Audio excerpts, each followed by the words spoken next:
And now, it's time for another Dice Tower review with Tom Vasel.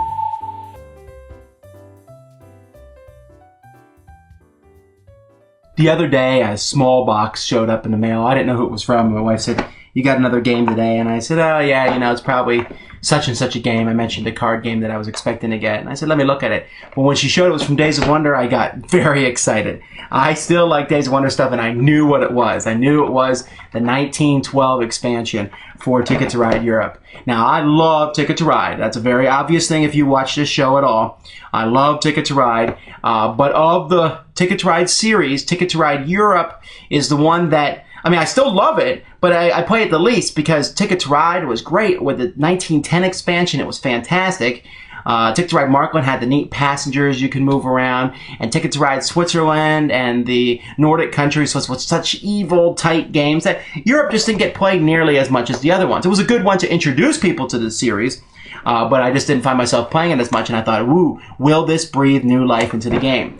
Well, yes, and I knew it was coming with some stuff, these depot cards, but the biggest thing in it, of course, is the new tickets for 1912. They include all the old tickets, but they also add a pile of new tickets. These are all the tickets now available for Europe, which is great. That's one of the cool things about 1910 for Ticket to Ride is that there are so many routes now all over the board, and this adds the same thing.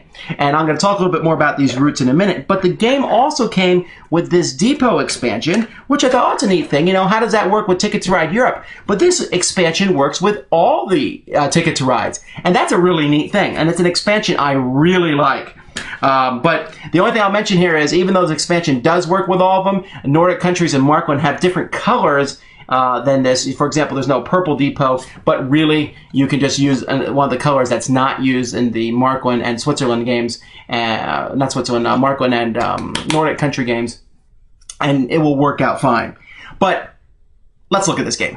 There's several different ways to play the new version. One of these is the big cities way. Basically, a card is included with the game that shows you big cities across the European board. London, Paris, Madrid, Berlin, and several other cities that are across the board. And then you can play with tickets. There's a bunch of tickets that are simply big city tickets. For example, here's a big city ticket, and you can see here at the bottom, it says big cities, but this one goes from Madrid to Berlin.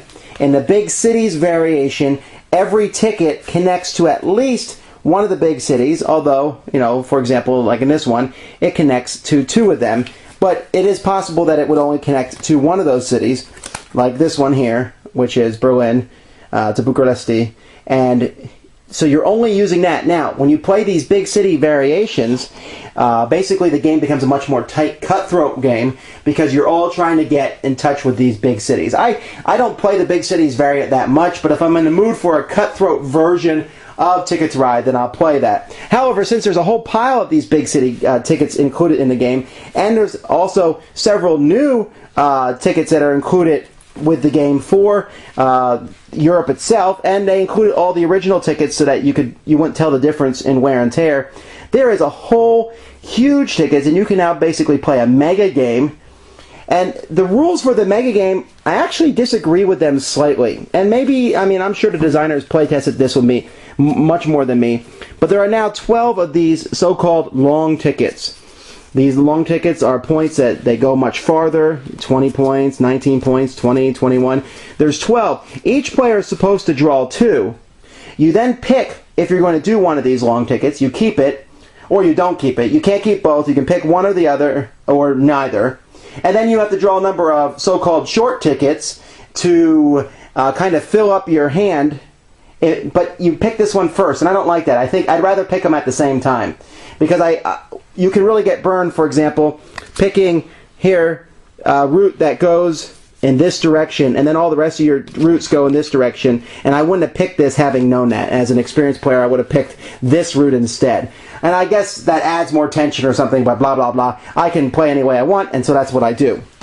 However, the new tickets, I've been saying so-called short tickets, they have really increased in price, and some of the big tickets, big city tickets, are actually much larger than they were before. In fact, here's a 16-point ticket, and this isn't even one of the long tickets. And I even have one that goes all the way up to 20 in the deck, and that's fine. I don't mind that as much. So that's basically the ticket side to this game. And if you have Europe at all, then this is a must-buy expansion. Get it just for those tickets.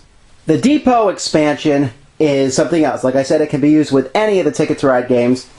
Although in the Europe one, which is the expansion it comes with, you can't put a depot in the same city as one of your train stations. But anyway, at the beginning of the game, each player gets 5 of these depots.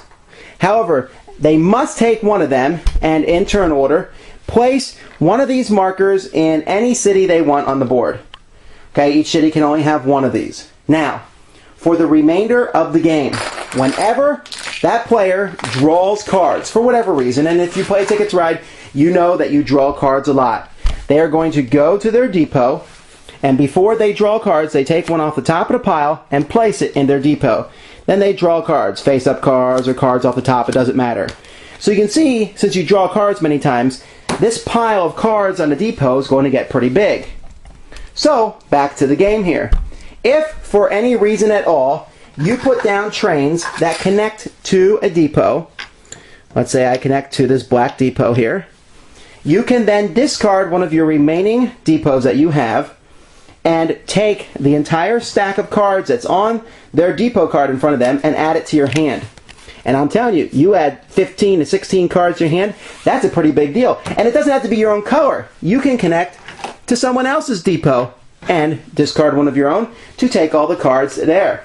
And so you're watching everyone's piles, and it's this big game of chicken as you watch these piles get bigger and bigger, and you will find yourself connecting a train route to a city that you do not need just to get a bunch of cards. Now, you have to get rid of one of your depots. You can only do it 4 times. If you want, you can stick another depot on the board that you or someone else can connect to and get the points. In fact, if you connect 2 depots, you can take both piles, but you would have to discard 2 depots from your hand. Obviously, once you're out of depots, there's nothing else you can do. However, at the end of the game, whoever has the most depots left scores 10 points. So there is a reward not fooling around. But I'll tell you, I really enjoy discarding one and grabbing a huge pile of cards. It really changes the game, but in a way that I like. It adds tension. It's not an expansion I'm going to want to play with all the time, but I really enjoy the flavor that it adds to all the Ticket to Ride games. I'm always glad when something new is added to one of my favorite games, and Ticket to Ride is a game I play all the time. I would have recommended this on basis of the tickets alone, because that's all 1910 was more tickets. Well, it added bigger cards for the original game, but basically the only new thing it added was more tickets, and it's still worth it. I refuse to play the original game of Ticket to Ride without those 1910 tickets, and I'm already at that point with Europe. I love the fact that there is 80 plus tickets now, and there's so many destinations that there's always a chance that you can connect 2 cities that you're trying to put together. To me, that's a really neat mechanic. However, that plus this depot expansion, and that works with all the Ticket to Rides, and that's pretty neat. I mean, so you can buy it if you have Europe, and it's a win-win. If you don't have Europe and you want just a depot expansion, I don't know. Is it worth it? I think it might be. I mean, I would certainly think about it, although if you're in Europe, go out and get it just for this expansion alone.